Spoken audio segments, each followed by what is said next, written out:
لیکن جو بات سمجھنے کی ہے وہ یہ ہے کہ اس رات کو ضائع مت کیجیے. واہ. یہ جو اللہ کی رحمت آپ کو آوازیں دے رہی ہے، فضول کاموں میں موبائل پہ بیٹھ کے ٹک ٹاک پہ، فیس بک پہ، واٹس ایپ پہ، ٹویٹر پہ، یہ رات ضائع کرنے والی نہیں ہے.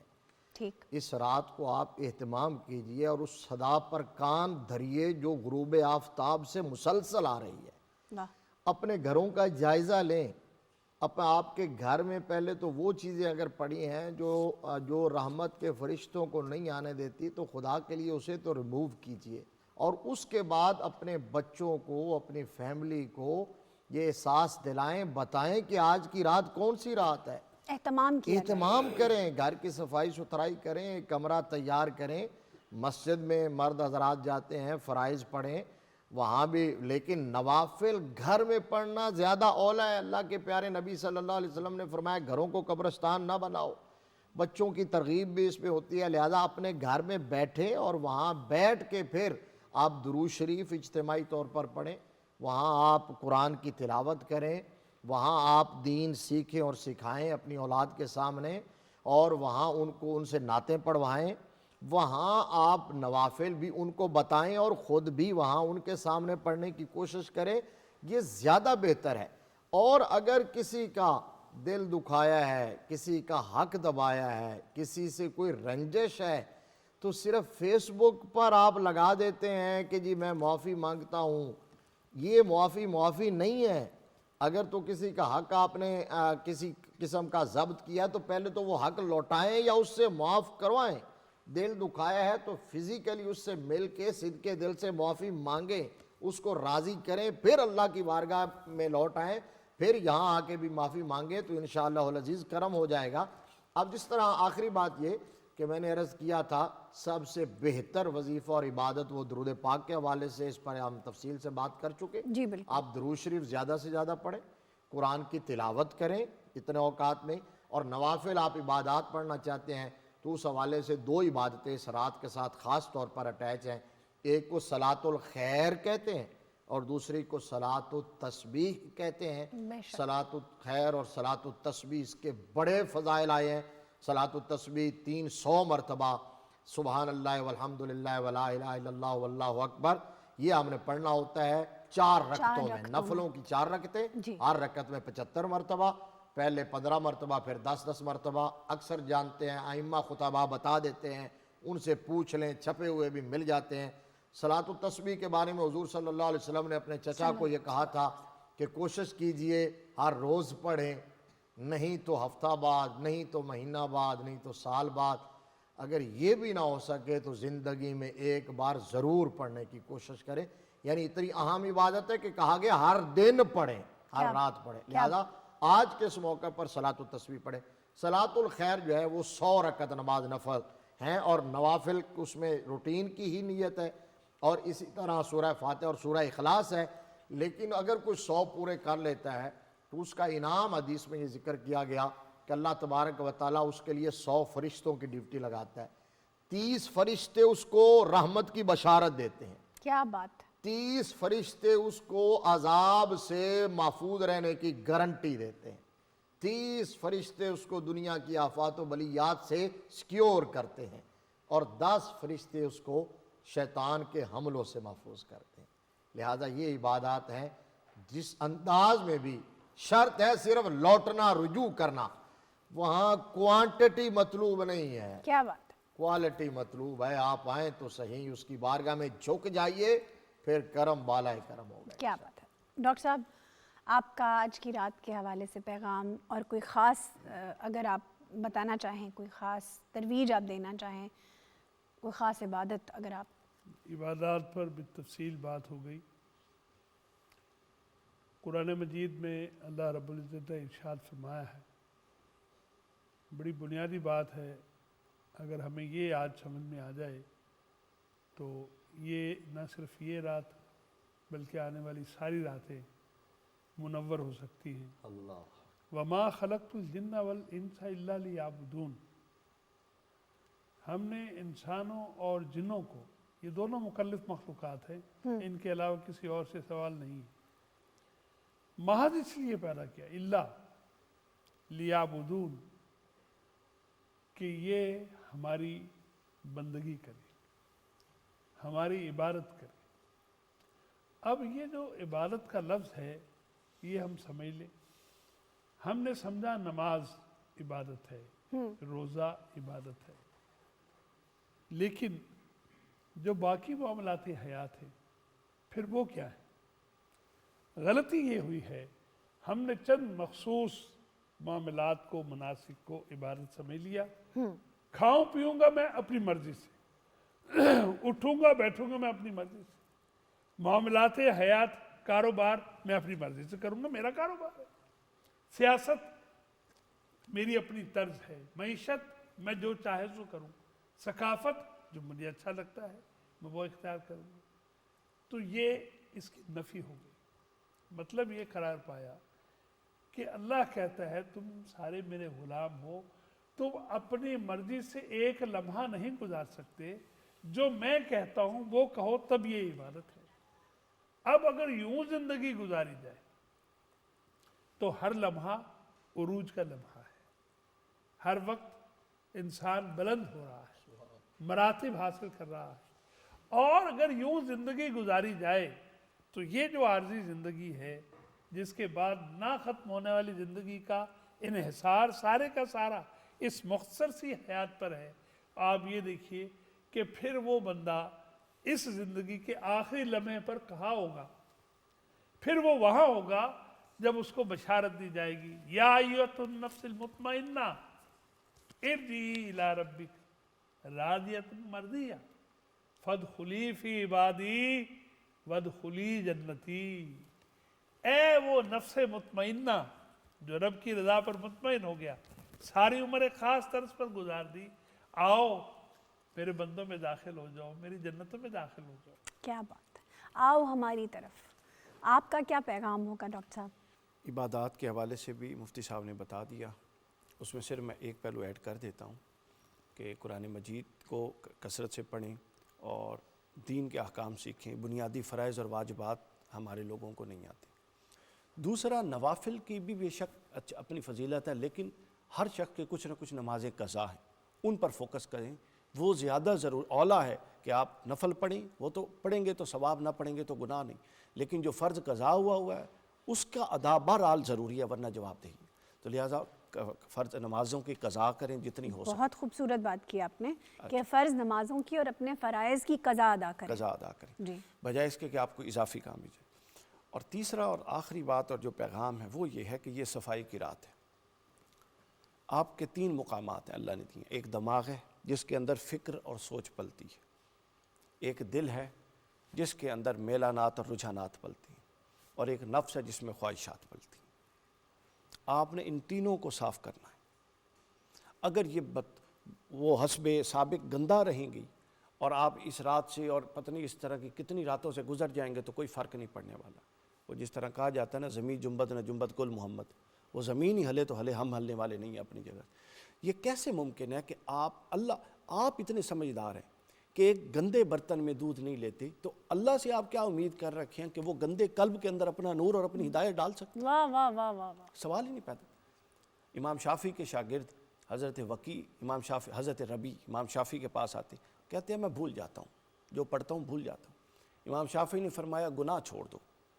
اب وہ بڑے حیران ہوئے کہ بھولنا ایک ذہنی ریاضت ہے اور یہ فرما رہے ہیں گناہ چھوڑ دو۔ تو امام شافعی نے فرمایا علم دین بیٹا نور ہوتا ہے، تو یہ جب تم کسب کرتے ہو، محنت کرتے ہو، تو وہ فار دا ٹائم بینگ آ جاتا ہے، لیکن اللہ اپنے نور کو وہاں ٹھہراتا ہے جہاں اس کا غیر اور گندگی نہیں ہوتی۔ جب وہ نور آتا ہے اور قلب میں غیر اللہ کو اور باطل خیالات کو اور گندے رجحانات کو پاتا ہے تو وہ واپس نکل جاتا ہے۔ حضرت ربی کہتے ہیں جب سے میں نے اپنے دل کو باطل خیالات سے پاک کیا، اس کے بعد ایک دفعہ پڑھی ہوئی چیز بھی مجھے نہیں بھولی۔ اسی طرح زبائی عزیز بستامی رحمۃ اللہ علیہ فرماتے ہیں کہ اللہ 70 دفعہ انسان کے دل کی طرف پلٹ کے دیکھتا ہے دن میں، اور جب اپنے غیر کو پاتا ہے تو وہ اس کو قیام گاہ نہیں بناتا، اور جب وہ پلٹ کے دیکھتا ہے اور دل میں اپنے سوا کچھ نہیں پاتا تو پھر وہ کہتا ہے کہ ہاں یہ دل ایسا ہے کہ اس میں ٹھہرا جائے۔ تو لہٰذا اپنے دماغ، اپنی سوچوں کو پاک کیجئے۔ ہم مفت کے الجھے ہوئے ہیں، مفت کا ہم نے ٹھیکہ لیا ہوا ہے، وہ کیا کر رہا ہے، وہ کیا کر رہا ہے۔ یعنی ایک تو ٹھیکہ ہوتا ہے نا جو کاروباری لوگ لیتے ہیں، اس کے پیسے آتے ہیں، ہمیں پیسے بھی نہیں آتے، ہمیں صرف فکریں آتی ہیں. صرف فکریں، وہ کیا کر رہا ہے، وہ کیا کر رہا ہوگا، چھوڑ دیجئے، کتنی عمر گزر گئی، کیا حاصل ہوا، آگے بھی کچھ حاصل نہیں ہونا، جو جس حال پہ ہے چھوڑ دیں.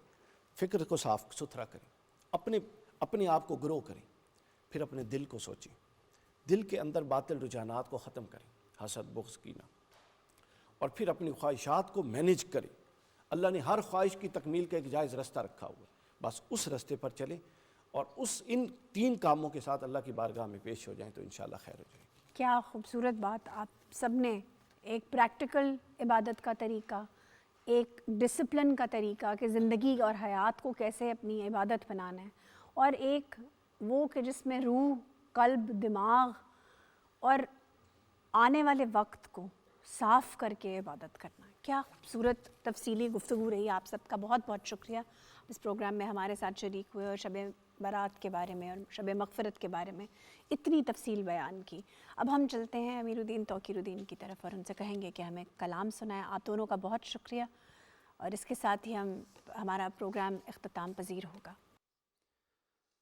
تاجدار حرم ہو نگاہ کرم، تاجدار حرم ہو نگاہ کرم، ہم غریبوں کے دل بھی سنور جائیں گے، حامی بے کساں، حامی بے کساں، کیا کہے گا جہاں، حامی بے کساں، کیا کہے گا جہاں، آپ کے در سے خالی اگر جائیں گے، تاجدار حرم، تاجدار حرم. کوئی اپنا نہیں غم کے مارے ہیں ہم، کوئی اپنا نہیں غم کے مارے ہیں ہم، آپ کے در پہ فریاد لائے ہیں ہم، آپ کے در پہ فریاد لائے ہیں ہم. ہو نگاہ کرم، ہو نگاہ کرم، ورنہ چوکھٹ پہ ہم، ہو نگاہ کرم، ورنہ چوکھٹ پہ ہم، آپ کا نام لے کے مر جائیں گے، تاجدار حرم، تاجدار حرم ہو نگاہ کرم، تاجدار حرم ہو نگاہ کرم، ہم غریبوں کے دل بھی سنور جائیں گے، تاجدار حرم، تاجدار حرم. میں کشوں آؤ مدینے چلے، میں کشوں آؤ